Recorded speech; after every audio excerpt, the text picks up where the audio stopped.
Welcome to another episode of Into Final Thoughts. Before we jump into it, I want to tell you to check out our official partner of this season of Into Final Space, Cartoon Crave.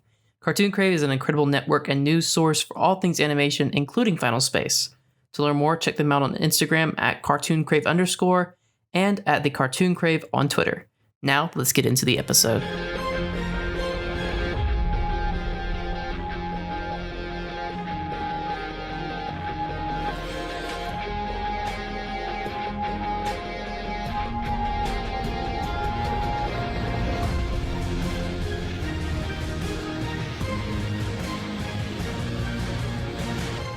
It's a trap, is what you might be saying, because after that serenading beauty to the ears in the last episode, you cannot believe that it's happening again. But guess what? It can. If you're listening for the first time by any chance, my name is Gabe Jones, host of Into Final Space, and by proxy, our new after show, Into Final Thoughts for Final Space Season 3. And I am here with... Olan Rogers. I'm the creator, executive producer, writer, the star of Final Space, and let's get into it, man. Heck yeah, we're going to dive into all the juicy new details of this second episode and maybe some crumbly new biscuits. Wink, wink. But before we do get started, stop, come close and listen. This episode contains major spoilers for Season 3, Episode 2 of Final Space. So if you haven't watched, be warned and stay away, and then come right back because we'd love to have you take a listen. So let's dive right into the second episode of Final Space. Earth, it's back. A lot of speculation has gone around on, whether or not we'd ever see the Earth again after it was sucked into the void of Final Space. Yeah. After season 1, what went into bringing it back for this season of Final Space? Yeah, I mean, I think we always wanted to do something with it. It wasn't just like it just disappeared and we were never going to touch upon Earth ever again. I mean, that would just be insane. I think Right. It was, this is kind of a story that's stretching out over multiple seasons. It's not just kind of a one and done. And there's stuff that we'll bring up that maybe it happened in season 1, and you're starting to see that now in a season 3. And I think with, seeing Earth, it's kind of something that everybody kind of always had in the back of their head. And I always liked kind of really revolving kind of, a lot of the story around Earth for this season, because it was such a big part of season 1. And in season 2, it was like you kind of saw what it was like to have, a team that didn't really have a home, and the ship was their home. And now they're kind of going back, Right. Yeah. And I think it's kind of cool to see what happened to it, how it looks, what kind of state it's in. And it's kind of really interesting to get to kind of go back there and tell actually kind of a big story about it. And we had this one idea, literally kind of, you're going to laugh at this, in the end of writing season 1, we had this one idea that we just loved, and you don't even know it yet. You don't even know, nobody has guessed this idea, man. I'm telling you. And it involves Earth, and you're gonna kind of get to see it in such a cool way. And I think it's gonna wow people. And it's one of those things that we never had the chance to do it in season 2, because at the time, funny enough, season 2, we had got picked up for like 16 scripts, way back before the season season 1 even came out. And so we kind of knew that there was going to be a season 2. And so we had planned kind of like, 16 episodes. So we were going to kind of tell this story about Earth technically in season 2, but then they shortened it to 13 episodes. And I think it was better that way, because 16 was just kind of a weird number, and it was a lot. It was a lot. Yeah. And having to tell that kind of big of a story, it was just like, well, where it's like, it's just such I don't think anybody really has 16 episode seasons. And so we kind of have just been sitting on this idea since season 1, and it's really cool to kind of get to open up those kind of season 1 threads that we get to kind of revisit, and one of those is Earth. Yeah, and that's one thing I think Final Space does really good is, I mean, it's always a new story. We always get something fresh and new when we dive into these seasons, but there's enough callbacks to make loyal fans loyal to the show. And that kind of flows into my next question here. If that's just one thing I love is calling back these old jokes, and we do that right off the bat. As soon as I saw Paris was in this episode, I just died laughing. So can you tell us about why Paris, and what's with Final Space's connection to Europe in general? Because we've seen Europe a lot between season one and this one. It was kind of it was a fun kind of callback, you know, and we kind of get to kind of go down a really important thing that Hugh always wanted to do. He wanted to go to Paris, you know, and you get that, and it's not the way that I think Hugh would have imagined it happening, you know, but he still thinks it's beautiful, and I think that's, you know, kind of like a really cool point to where Hugh is at. You know, he's kind of had went through a little bit of the ringer. You know, he was this kind of majestic AI, and then he's kind of got basically thrown into this garbage bot with very limited processing power, but he's still kind of making it work, you know. And he kind of sees this broken down Paris, and he just kind of is just blown away by the beauty of it. And it was fun to kind of, you know, call back to something that we had kind of like offhandedly kind of talked about. And I think those are the coolest callbacks is the callbacks that you don't think are going to be a story point ever. And you get to call back to it, and you're like, oh, it's that thing, you know, like that Hugh wanted to do that. And so the people that catch it, they're going to love it. And the people that haven't catched it, but will catch it, are going to even love it even more. So I think it's a part of telling a lot of that cohesive story that has that connective tissue. Yeah. And that was something, unfortunately, that we were kind of told to take out of in season 2, that connective tissue. They wanted a more standalone season. So we just were like, you know what, let's put connective tissue in every episode. And it doesn't have to be something that people, you know, really remember, or, you know, it's just something that it could have been a offhanded joke in season 1. And that's what we did. You kind of are starting to feel like, oh yeah, this is the next step of Final Space. This is the next part of the story. And it was cool to kind of, you know, obviously, like, we had thought about where to go to Earth, you know, and so Paris was the obvious choice for us, you know. And I think it was literally because of that Hugh moment, but also once we kind of went to Paris, we realized, you know what, our show is kind of so well known internationally. Let's kind of visit a lot of the places that, you know, it's doing really well in. And we kind of do that. And we don't get to go to every place, but we do get to go to a few places that actually kind of are in that Europe region. And I think it's a cool part to the story, but it also makes it feel bigger. Yeah. Because if it happens in one city, you're just kind of like, oh, you know, and like they're actually traveling to multiple cities. It's kind of like a little bit like a treasure hunt almost, but they got to kind of find a ship. They got to get this, they got to get that. You know what I mean? It's like, it's kind of makes it feel more epic when it's kind of very small in nature. So yeah, I mean, it was definitely fun to do that. And we had kind of always imagined it kind of being Paris from the get-go. Yeah. And I think that's one thing this season does really well is that multidimensionality. There's a lot going on, obviously, but I mean, every single place that we visit has its own kind of new life to it. And it kind of, you know, changes the scene in a way.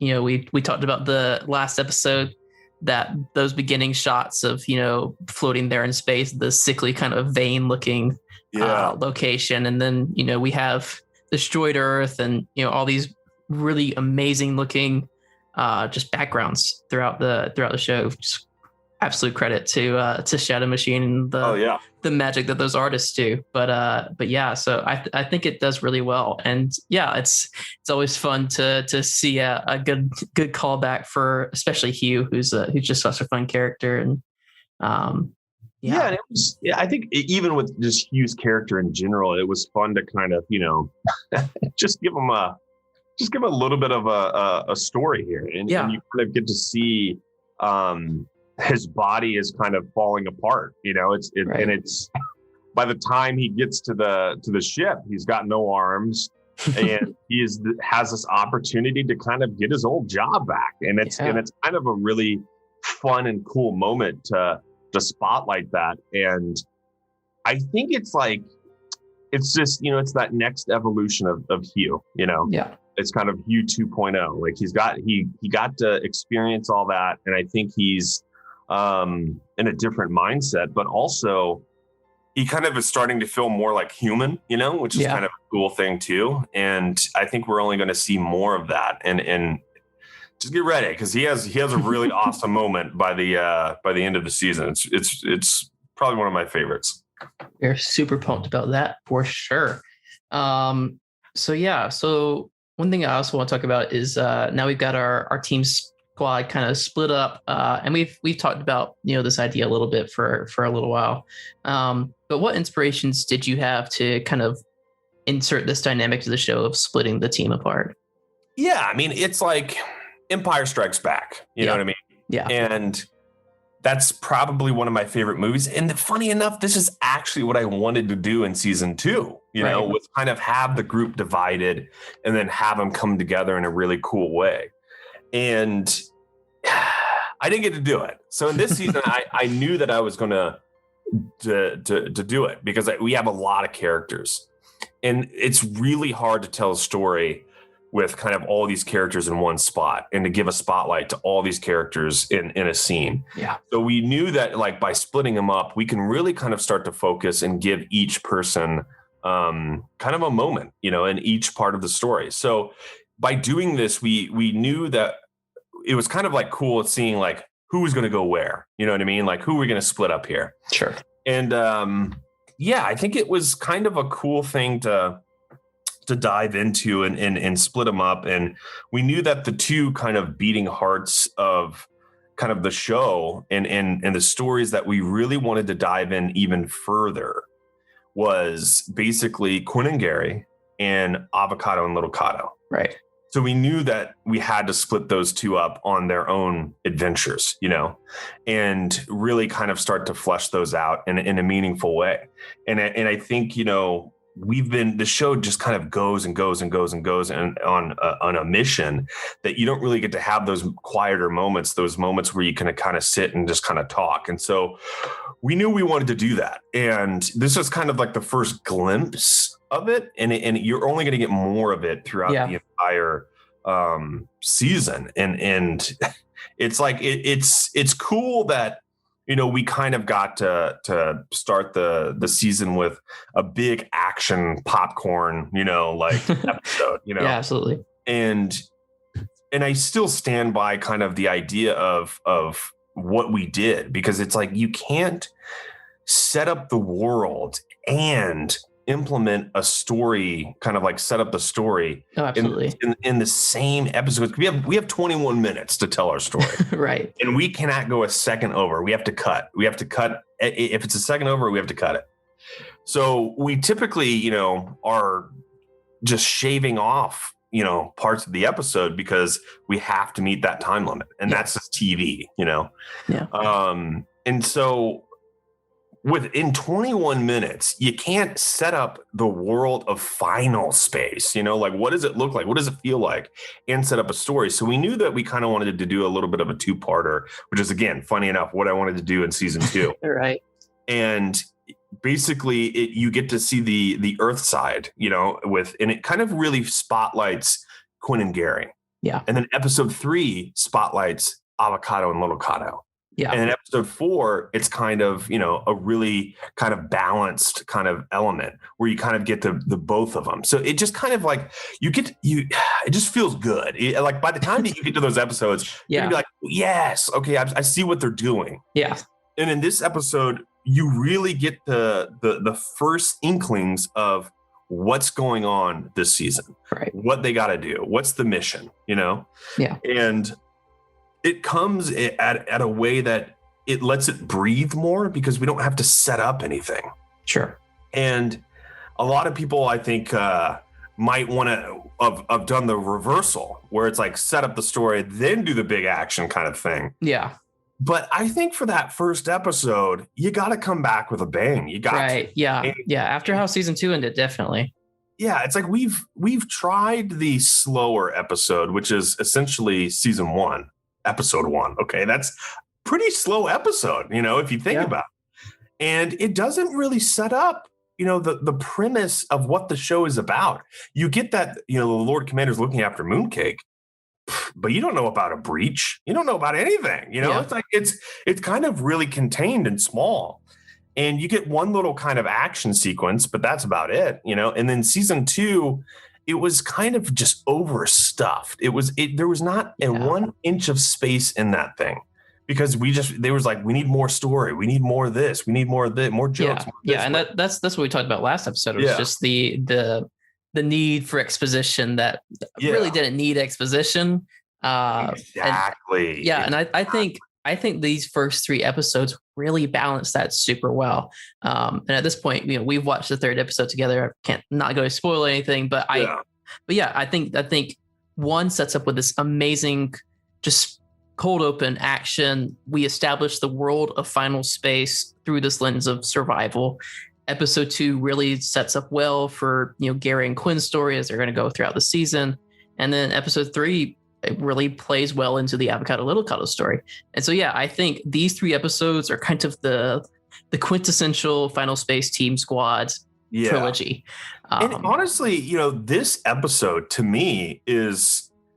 I really like this episode. It's kind of so funny because when we started kind of boarding it, and every iteration, every version of the episode that I saw, I liked it more and more and more and more. Yeah.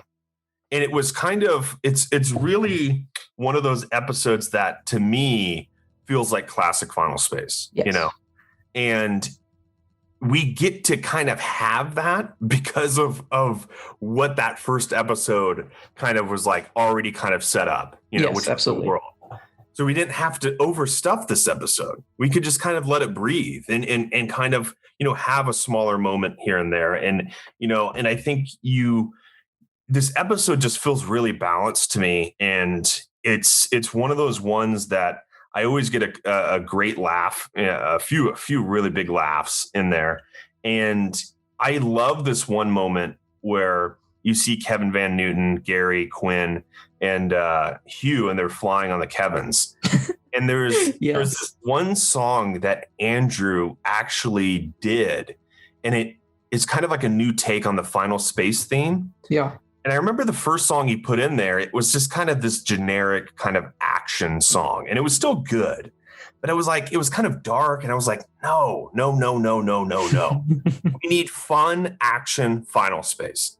And he did this really cool song kind of implementing the Final Space theme. And the moment I saw that, dude, I was like, yes.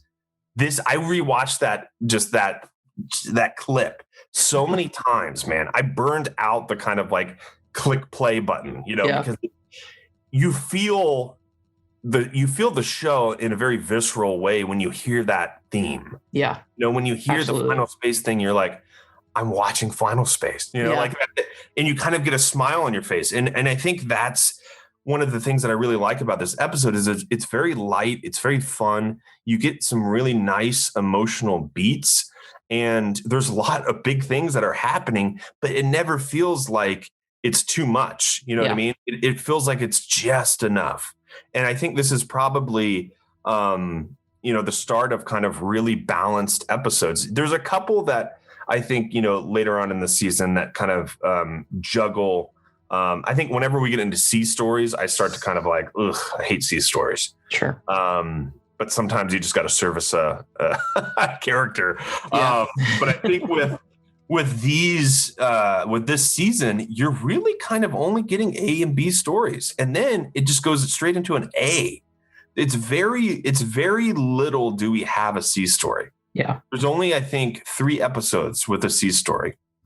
And so this one, it feels really kind of just really well paced. I don't know. I like this episode a lot. Yeah. No, I definitely really, really enjoyed it. And yeah, so let's talk about, kind of what went on in this episode, starting with our one half of the beating heart on the Quinn Gary side. We get to see the layer of Kevin, and Kevin Van Newton. Yeah. And there's so much to break down in this section. So I kind of want to start off with a good comedy portion of how did these guys get Gary's messages to Quinn? Yeah, well, I mean, here's the thing. I don't want to give, obviously too much away. Sure, of course. Because there's things that you don't know yet. There's things that, I have to be careful about how I say. And I mean, all we got to know is that they went somewhere. Yeah, and they ended up here of all places. And it was, obviously before it got pulled into final space. Right. You know what I mean? So maybe they went to the wrong address. Maybe they got intercepted. Who really knows? But they got to watch them. Okay. Right. And I think it was another little cool, fun callback to the season 1 of it all. And you get kind of some really cool callbacks to even season 2, Yeah, but it's some good season 2 jokes in there. Yeah. And that's what we wanted to do, is really kind of put that cohesiveness and that connective tissue kind of throughout the whole season. And you're going to really, I think, appreciate, and I say this with all my heart, I think that you'll appreciate season 1 more and you'll appreciate season 2 more, because it's going to feel like it's a full story, because right now it just kind of feels like season 1 is left kind of dangling out there as this serialized adventure. And then season 2 is this kind of like all over the place thing that, that gets there essentially. Sure. And it still has a serialized story, but it's like there was just those episodes that didn't have the tissue. Okay. Yeah. It's that much more traditional adult comedy. Yeah. And even though we tried so hard to put that tissue in there. So this season we were like, you know what, let's just connect everything. Let's just kind of really things that you're going to be like, oh my, what? It's going to be such cool moments, and the moments that you're going to kind of leap up out of your chair. Yeah. For like, oh my God, they did that. I can't believe it. That makes sense. Oh my, that thing, like it's going to be moments like that throughout the entire kind of season. And it really is. And some of them are going to be kind of dumb and dorky, and this is one of those dumb kind of dorky ones where, you get a kind of a quick laugh out of it. And I think that's where it was kind of coming from. Yeah. But yeah, I think that's that at the heart of it is, it was kind of just a cool callback that we could do. And, and it just kind of gives you a quick chuckle. Yeah. And of course we have our biggest fan of those. And I'm sure everyone who's listening has been itching for me to just open this can of worms, Biscuit, who we've been waiting for since things were teased far back. And all we had was a silhouette. And people have loved him since those teasers came out. So how was voicing him this season, and what should we expect of this little guy throughout season 3? It's kind of insane because I didn't expect people to really kind of love Biscuit the way that they kind of love him. And, there's some people that probably will hate him, I'm not immune to that with things that I voice. But I do think that it's what we wanted to do with the character. And it's kind of interesting. My take on the character is that I really wanted to kind of the bubbly, positive, pure being in this dark place, what I mean? To have the polar opposite, and I really like that. And you'll kind of see, obviously, I think you'll see later on in some episodes that, Biscuit kind of gets a little aggressive. And I think that's the David Sack and saying, let's get, let's amp him up, or let's kind of put a little twist on him, because looks like a little teddy bear, and you don't want to make him too cute and too adorable, because then it's like, what is this character? Yeah. So I get that, and so I do think that, Biscuit for me is such a hard character to voice, because it's just, it puts such strain on my voice. And I didn't plan on voicing him. I didn't necessarily want to voice him. It was just something that I kind of did to kind of sell the character, at like a meeting back before the pandemic hit.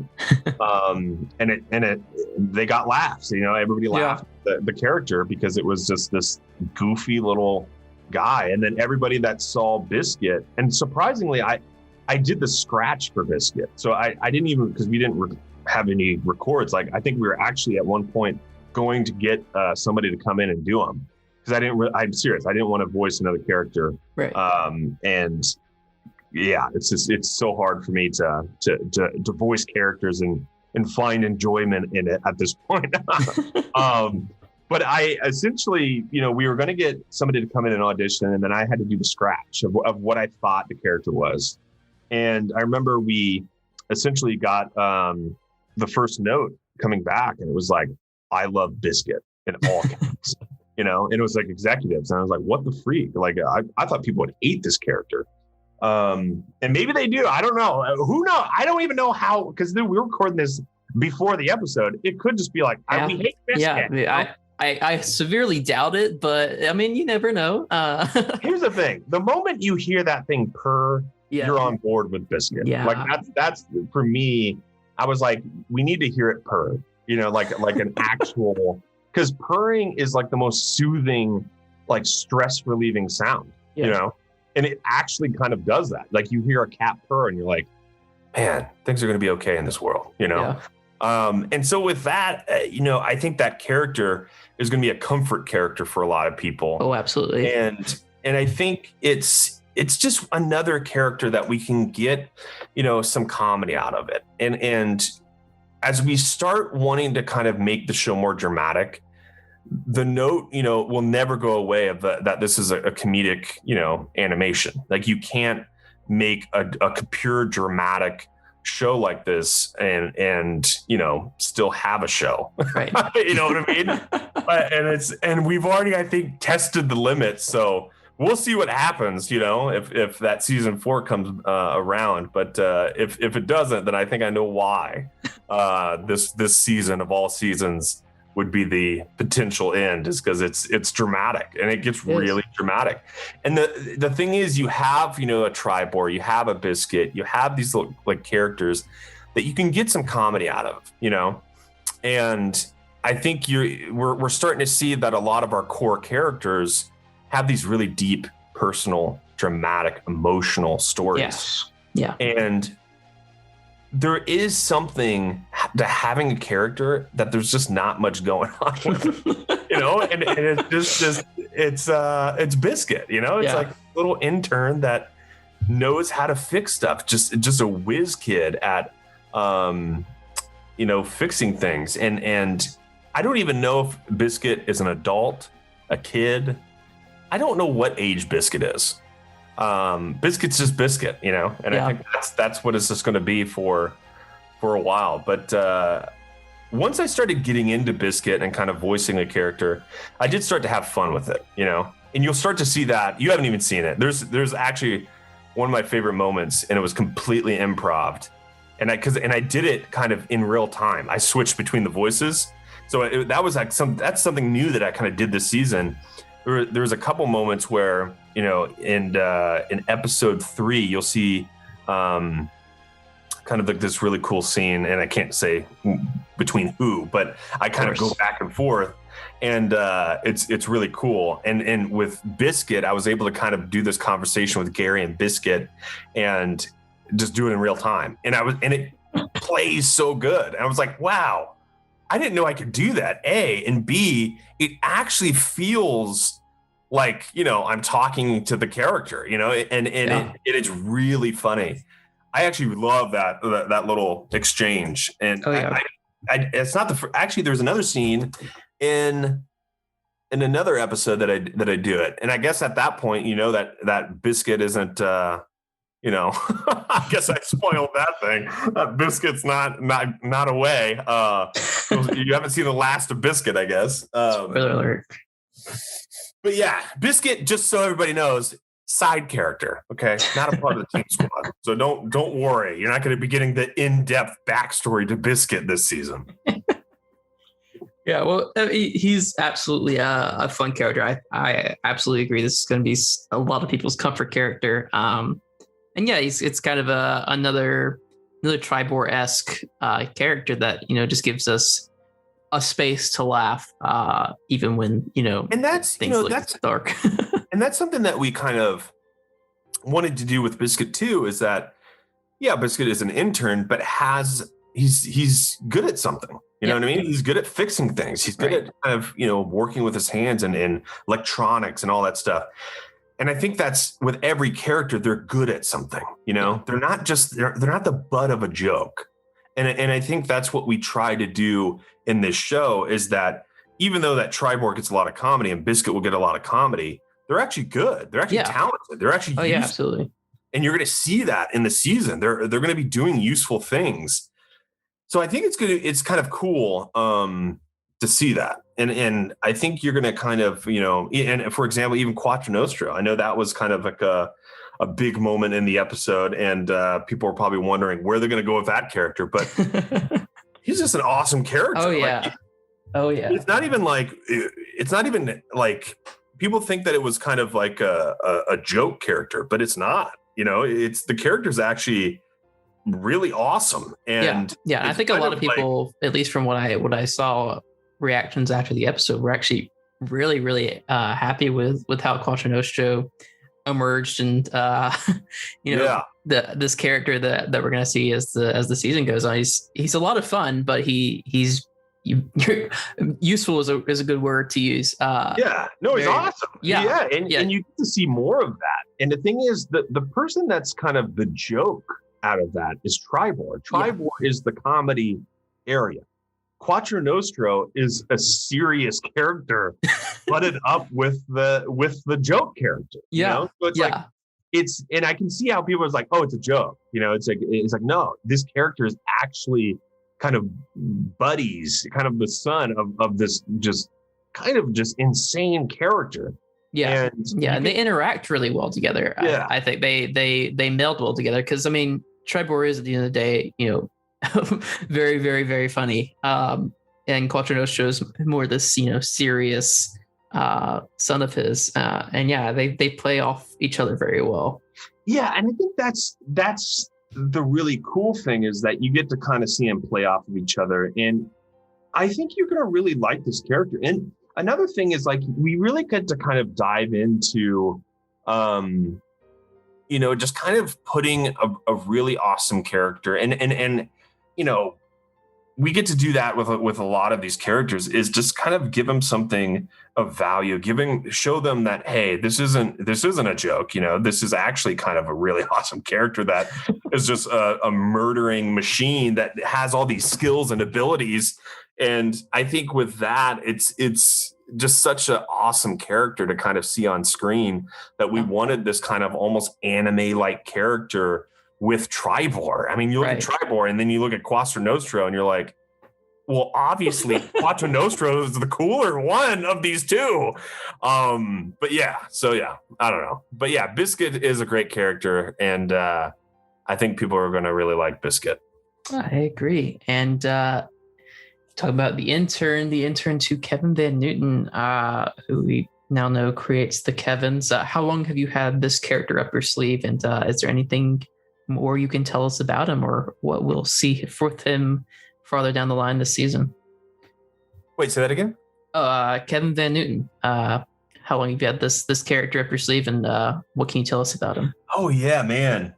I actually have a spin-off script that I had written. Oh. And yeah, I know. It's like it was called Hot Shots. And I guess I could talk about it, because it was like, it's such forever ago that I just kind of did it for fun, because I wanted to see, could this thing actually expand into something else and something cool? And the two main characters were actually twins. I think it was I can't remember the characters' names, but it was a sister and a brother, and they were trying to find their their dad, and their dad actually kind of worked on the antimatter bomb with John and Kevin Van Newton.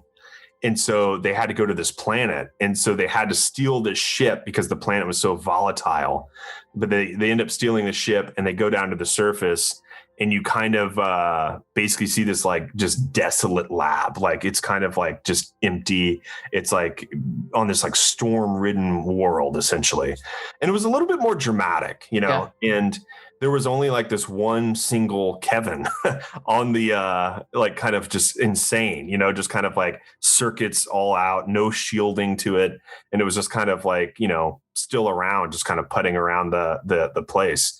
And you kind of get to see this recording from Kevin Van Newton. But essentially what they were trying to do was see what was on the other end of the dark zone. And so it was kind of a cool continuation. And then at the end of it, you got Tribor kind of I think showed up and asked them if they wanted to join the resistance and all this cool stuff. But it was actually kind of a cool story. It does sound very cool. And I knew at that point that I kind of wanted to do something with Kevin Van Newton. It was just kind of, I always enjoy that stuff. I'm a big Mega Man fan. So, yeah, Dr. Light and Mega Man and any kind of scientist and their creation, you kind of want to always figure out what that is.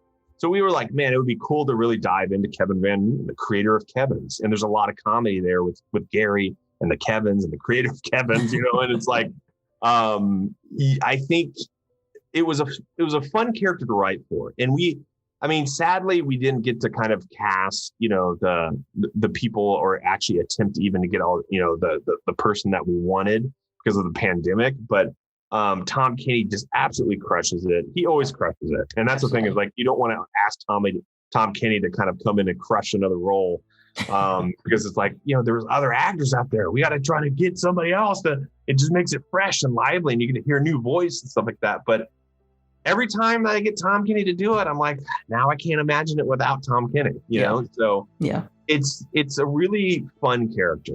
And I think another thing that I really wanted to do was make a character that, is kind of insane, but also I'm going to tell you straight up, it's not an evil character. Right. There's no looming threat from Kevin Van Newton. He is who he is. You see that guy, he's just crazy. Yeah. He's just starved for attention. And, he's just been around Kevins. If basically Gary went insane with one Kevin, imagine how Kevin Van Newton feels with thousands of Kevins. So you get a really cool kind of, backstory to Kevin Van Newton and kind of, see that, he had made all this other stuff, these inventions, and they did for the Infinity Guard, and they just kind of got shelved. And that's when you start to get to hear about the hyper transdimensional bridge.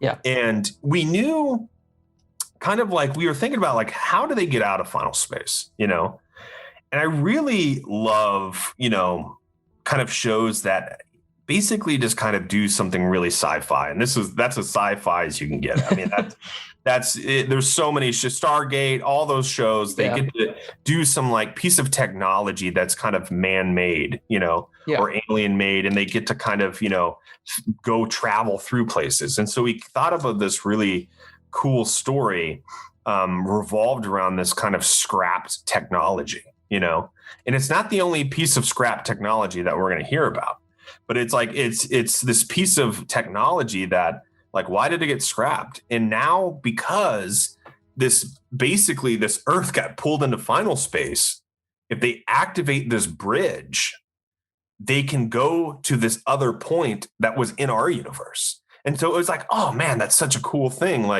They just got to get this thing up and operational, Yeah. And so really kind of diving into Kevin Van Newton, but also kind of getting to make a character that for once, and man, I just like having characters that don't turn evil, They're just kind of good characters. And so I got nice, that. Yeah. And I always wanted Kevin Van Newton. That's kind of how I wanted to write Kevin Van Newton, was very Dr. Light from Mega Man X, Yeah. How I would imagine Dr. Light would be if he was stuck with Kevin, But yeah. Awesome. Yeah. All right.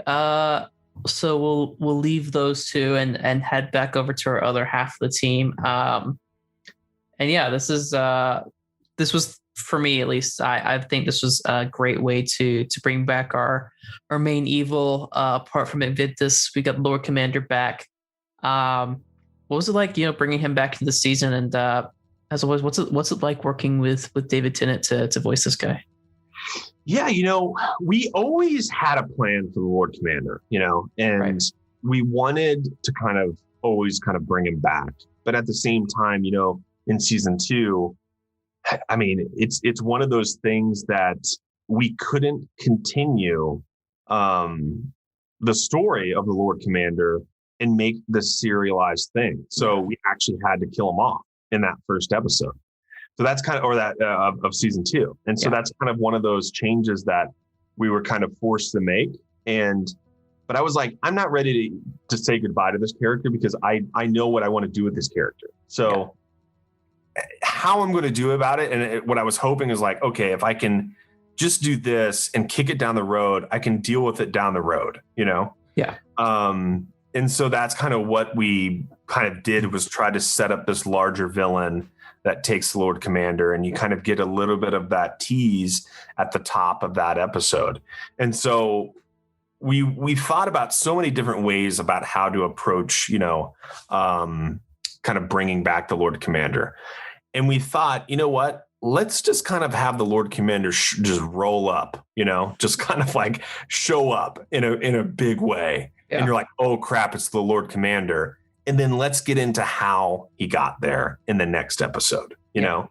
And I think that's the fun part of telling stories this season, is we're able to go back to that serialized nature and actually give, beats and time to these characters that we couldn't do in season 2, and in season 2, it was, it was kill them off, that's all we could do, Yeah. Because it was like they wanted it standalone. They wanted it into the adventure, and there was no way that we could. I remember we had even more story written. We had this one draft of the Tour Regatta that I loved. Absolutely loved. It was amazing. It was so good.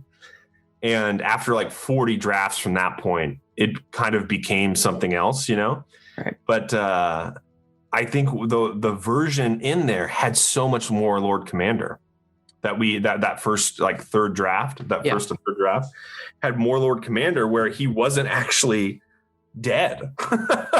And I know people are gonna be like, no, but it's that's TV, man. That's sometimes you gotta, just be a good partner. And we tried to push back as much as we could, and it was a hard one, man. That was a hard one. And even episode 2, season 2 was a hard one, but I feel good about this episode too. And it feels like, redemption for me, that, episode 2s aren't bad. Episode 1s aren't that bad. But episode 2s, they can be good. And I love this episode, and I say that with all my heart. I know that this is a good episode, and is it my favorite episode?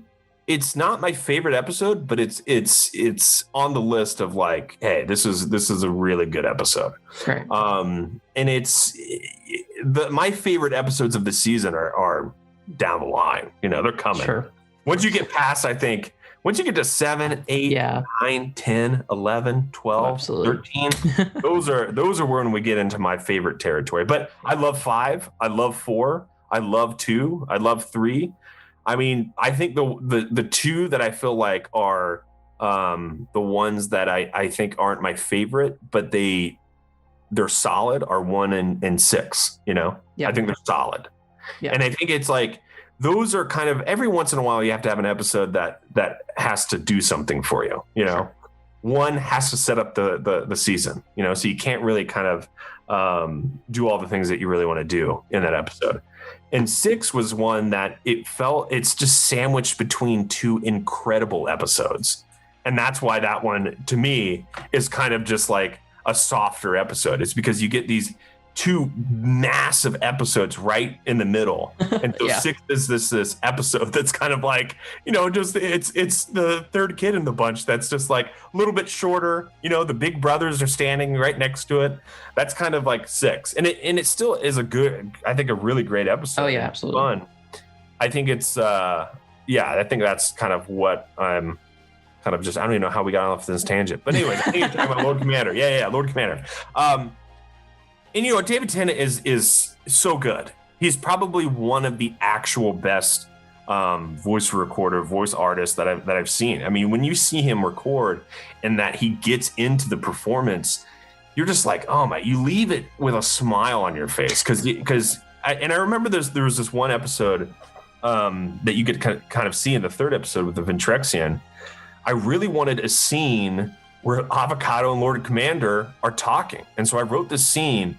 And it was long, it was kind of like 2-3 pages, and I kept pushing back. Like, I know that the people are like, let's try to cut this. Let's cut that. I was like, no. We gotta have this is David Tennant, okay, talking as Lord Commander to Avocado. We want to see this.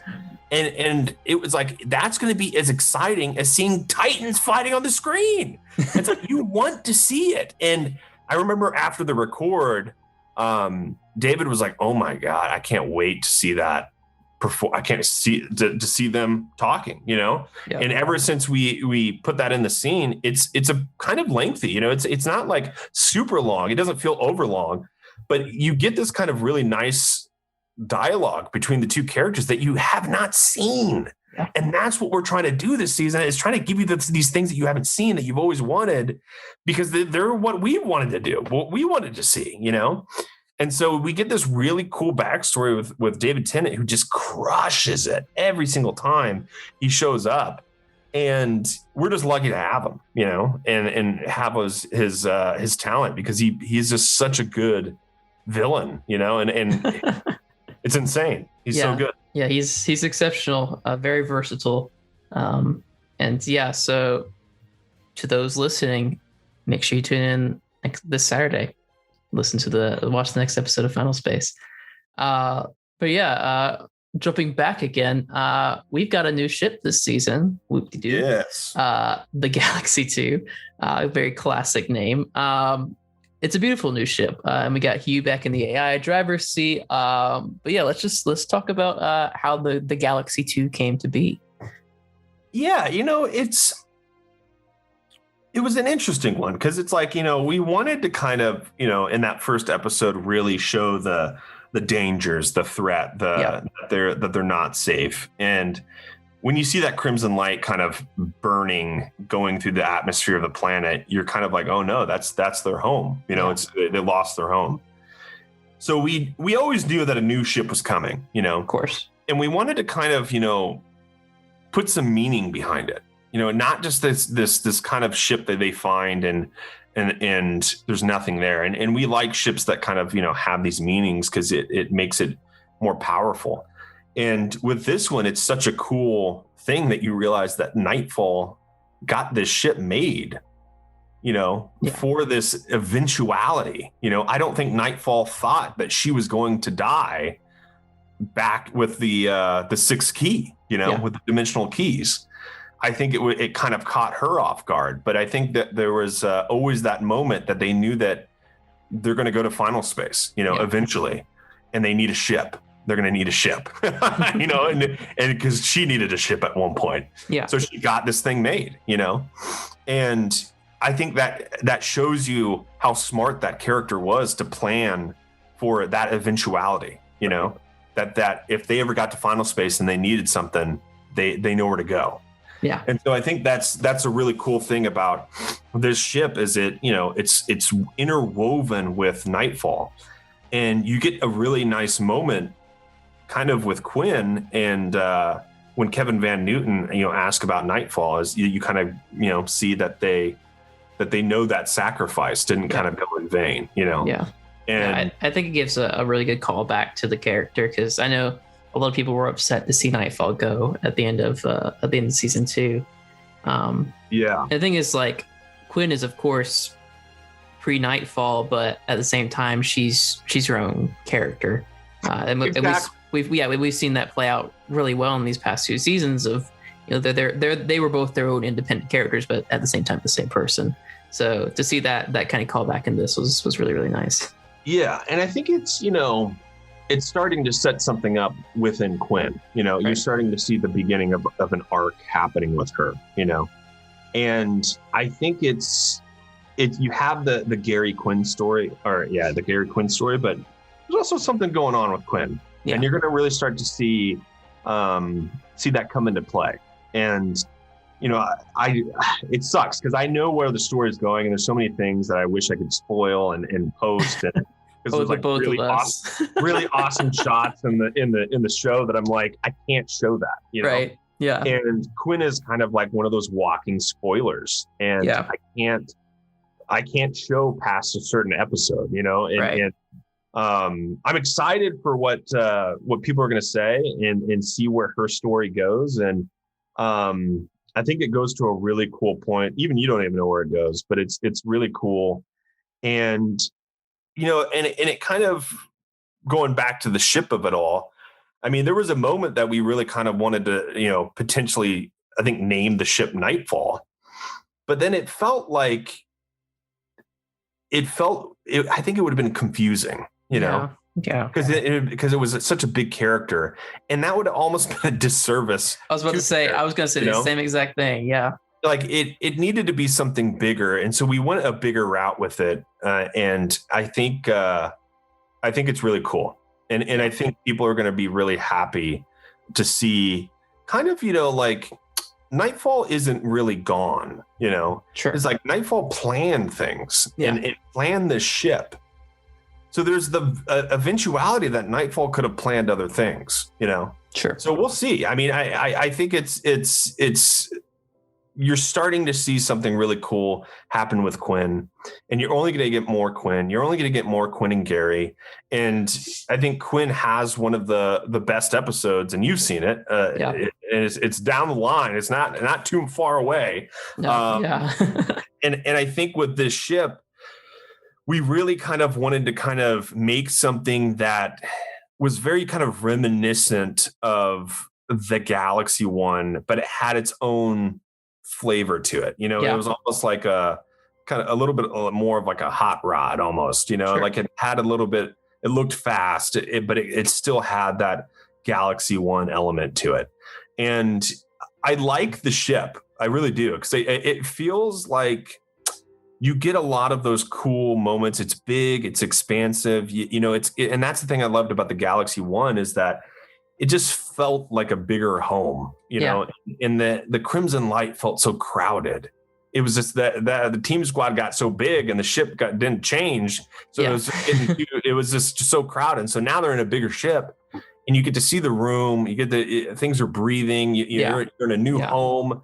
And I think it's cool. I think it's a really cool ship, and the Galaxy 2 felt fitting, Yeah. And, I think it's going to be a good one. Yeah, that's one thing going back, like way back to early in the podcast when we talked with Devo about some of the original design work on the Galaxy one is like it's just never ending rooms. That's what he's like. Yeah, we never did a layout for the Galaxy one because we could keep adding spaces to it because it was kind of that kind of never ending space where anything that they could need they did have. And I think that's one thing about a home is it has a set amount of rooms, but it's what you fill them with that kind of makes it a home. So and I think that's funny enough, one of the things that I really loved about season 1 was getting to kind of spend time in that ship. And I think the more that you spend time in the ship, the more you kind of like you want to see more of it, Yeah. And I think it's you get to start to see that, and there's something, really, really nice about this ship and the colors and getting to mix it up and getting to kind of, I don't know, just freshen things up. Yeah. Because I think with the Crimson Light, it served its purpose. It was a light, fast ship. It was very small, but it was also very dark. It was very grungy, Yeah, for sure. And it's like, let's go back to something that's, a little bit more brighter, a little bit more like futuristic, like what could that look like? And so I think this ship is more equipped to handle the dangers of final space than the Crimson Light. Right. So I think it's going to be cool to kind of, see everybody's reaction to that, but also just kind of, you get to see the Galaxy 2 do some really cool stuff. And yeah, it's cool. I like it. For sure. And so wrapping up this episode, talk a little bit about our Bolo and Mooncake moment here at the end with that incredible sword. Can you dive into that a little bit? Yeah, I think we wanted to kind of do something different this season, and I think, every season we're trying some new stuff. We're trying to tease. We're trying to get better. We're trying to improve. And you know what? If it takes us 6 seasons, if it takes us 7 seasons, if we even get that far, there is nothing wrong with wanting to improve and wanting to get better. I can just say that from the get-go. Absolutely. There is never a point where you're going to have everything figured out. Right. I could be 60, 70 years old, and I'm still not going to have everything figured out. Sure. If you approach something that you feel like, hey, I've now reached a point where I know everything and everything should be awesome all the time, then you're not human. You're a robot. Because I don't know of anybody that can do that. When you approach every little thing and you're trying new things, you're trying to get better, you're trying to improve. Yeah, you very well could fall and fail. Absolutely. But at least you tried. At least you tried something new. At least you tried to mix it up. At least you're trying. And I think that's what we wanted to do this season, was try something new. And I think it was a cool thing to try, which is teasing the next episode in a really fun way, Yeah. And it could be just a tiny little bumper at the end, but now you're getting a sense of, oh, I'm going to see Mooncake and Bolo kick some butt next episode. I got to tune into that. And when you see him rip that sword out, it's a poster. It's just iconic, like when you think of season 3, that image is embedded in your brain now because it's that sword Bolo. He looks awesome. He's got rippling arms. It's just epic. Yeah. And so we wanted to kind of do something like that this season, where it's kind of teasing every episode at the end of every episode. Yeah. And you're kind of getting a sense of like, okay, I kind of know where this is going and what we're going to see in the next episode. And I really love the team up between those two. One's massive, one's small, but they're both equally powerful. Yeah. And you get a really awesome fight in the next episode. And, everybody wanted to see Titan fights. And so that's what we tried to do this season, was give as many Titan fights as we could possibly do. Success. And the thing is, like, those are the most taxing to do, Oh yeah. I think we even got to a certain point, where the budget was just like, we can't do it. It's like, so no more areas, but they did a killer job on it, and it's awesome, and it's a really good episode, and I think people are going to enjoy it, and I think it ends it in such a cool way, Yeah. I don't think people are ready for the next episode.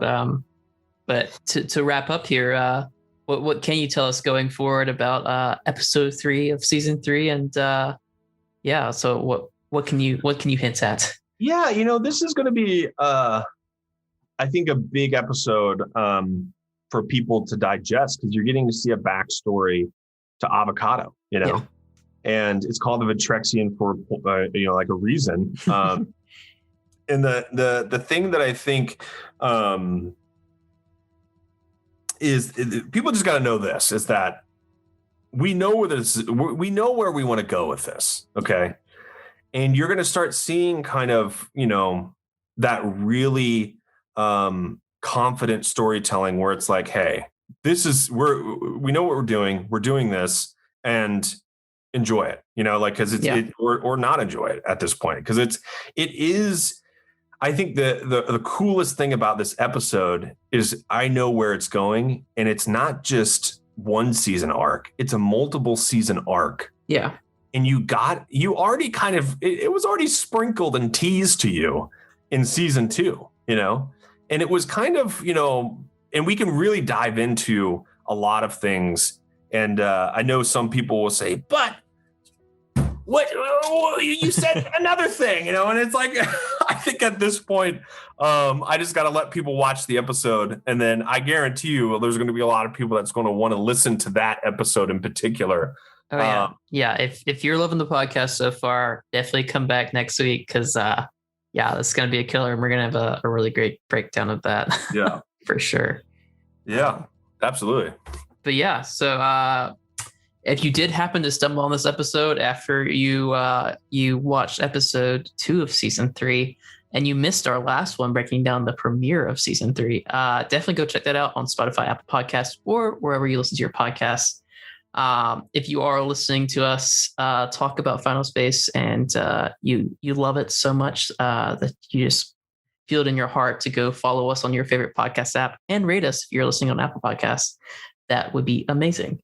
You can follow Olan and myself on our socials at Olan Rogers and at Gabriel W. Jones. And you make sure you follow at Final Space and at Into Final Space for more exclusive contents and notifications when these episodes drop, which is every Tuesday at 12 p.m. Pacific. But yeah, thank you everybody for listening, and we'll see you next time on Into Final Space. Awesome. Thanks, guys. Bye.